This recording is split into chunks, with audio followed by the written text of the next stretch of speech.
या ठिकाणी प्रयत्न केलेला आहे। यानंतर रजिस्ट्रार माऊली दायगुडे।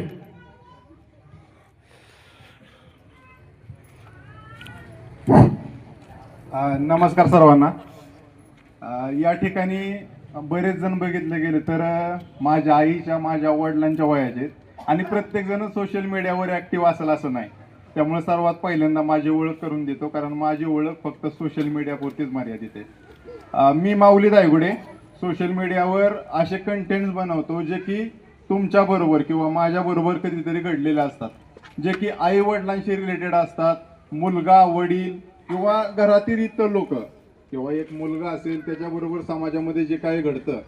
जसं की आज केसवड महाराजांनी ही पतसंस्था सुरू केलेली आहे, त्यांना इथपर्यंत पोहोचण्यासाठी काय काय कष्ट खाव्या लागले असतील याबद्दलचं कुठंतरी एक आहे असं परिस्थिती मांडण्याचा प्रयत्न करत असतो।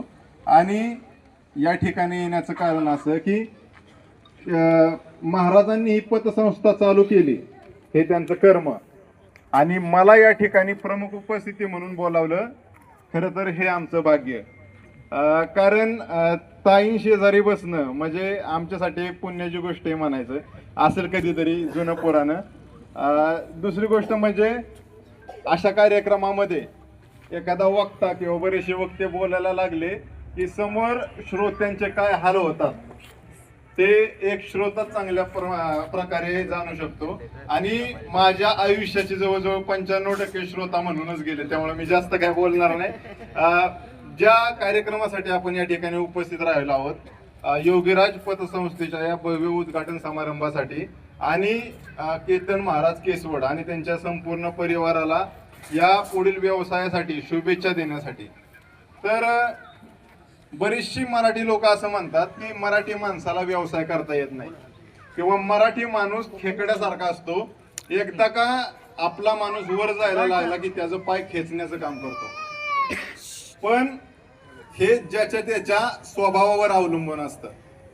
आणि हे मी स्वभावाचं का म्हणतोय तर जो माणूस पहिल्यापासून जी माणसं आपल्या बरोबर टिकवून ठेवतो, आपल्या स्वभावानं बांधून ठेवतो, त्याच्या असल्या कार्यक्रमासाठी इतकी गर्दी होणं म्हणजे साहजिकच आहे।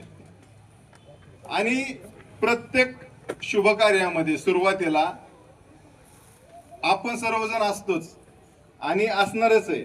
फक्त सर्वांना एक या ठिकाणी आवाहन करतो की ज्या प्रकारे आपण सुरुवातीला त्यांच्या बरोबर उपस्थित आहे त्याचबरोबर अगदी शेवटपर्यंत त्यांना गरजेच्या वेळी आपण याच प्रकारे त्यांच्या बरोबर उपस्थित राहून